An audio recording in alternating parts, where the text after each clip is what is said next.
si on gêne, etc. Ouais, alors, qu'est-ce qu'elle vient de dire? Si on gêne. Ouais, si on gêne. Est-ce qu'on va gêner? Non. La mise en œuvre et la mise en place du contrôle routier va forcément se faire ou ne va pas se faire à certains endroits. Et on va surtout pas se mettre en danger. Une chose, l'idée c'est donc d'intercepter un véhicule, faire cesser sa progression. On va le faire stationner. Où est-ce qu'on va le faire stationner? En sécurité pour le véhicule, le conducteur, les passagers, pour nous, et surtout à un endroit où il ne gêne pas le contrôle et la circulation. Donc, À 4 mois de la fin de la scolarité, la formation théorique laisse plus de place aux mises en situation. C'est en connaissance des textes de loi et des pratiques d'interpellation et de sécurisation que les élèves se lancent cette fois dans des simulations de contrôle routier. TN 266 de TV 266. Transmettez TV 266. Oui, c'est pour vous annoncer notre prise de service.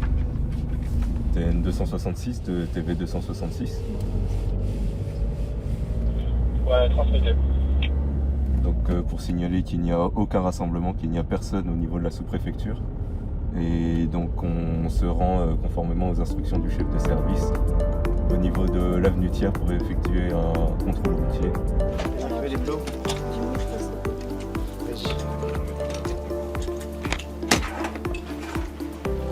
Le premier trinôme en place délimite un périmètre de sécurité et commence la traque des infractions routières.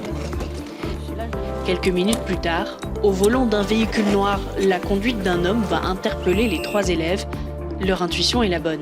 Téléphone en main, le conducteur pourrait mettre en danger la vie des autres usagers de la route. Près de 40 000 infractions routières en lien avec le téléphone au volant ont été relevées en 2021. Bonjour monsieur, police nationale. Veuillez couper votre téléphone s'il vous plaît. Veuillez me présenter les papiers afférents à la mise en circulation et à la conduite du véhicule s'il vous plaît.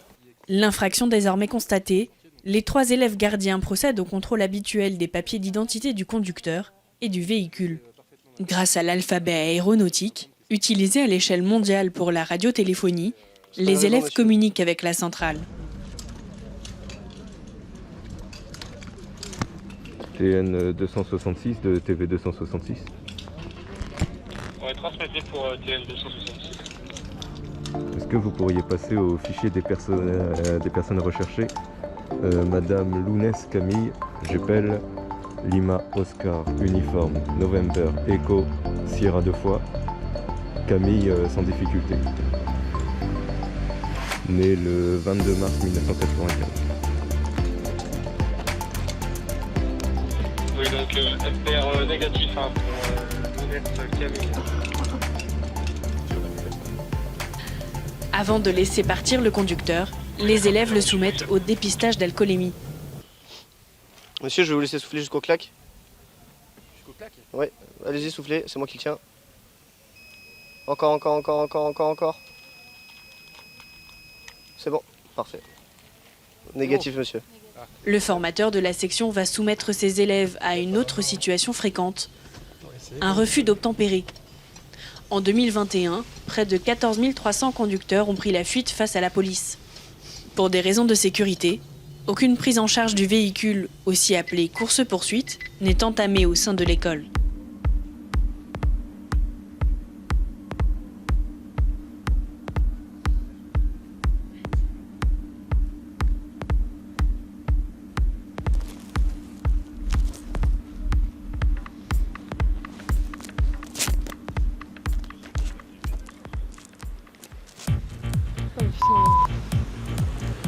Vas-y, annonce. AQ 218 FP. Alpha Québec 218 Foxtrot. Papa. C'est bon? AQ 218 FP. Alpha Québec 218 Foxtrot Papa. Bon bah il s'est barré. Hein. ouais, donc alors j'ai toujours du mal, c'est une infraction, même je crois que c'est un délit si je ne m'abuse, mais j'arrive jamais à retenir lequel. Alors, refus d'obtempérer. C'est un refus d'obtempérer? Oui. Si vous le dites, je vous fais confiance. Là l'idée c'est de voir la réaction, et notamment la réaction de la liaison des informations complètes là pour le coup. Je pense que si on le laissait, il nous donnait l'identité. C'est vrai que c'est la même chose que tout à l'heure. Le modèle, le nombre d'occupants, la couleur, des signes particuliers et la direction de fuite, c'est ce qu'il a fait, et l'immatriculation. Surtout l'immatriculation. En situation réelle, les policiers agissent avec discernement. Ils n'entament pas toujours la prise en charge d'un véhicule, à moins que la situation l'exige.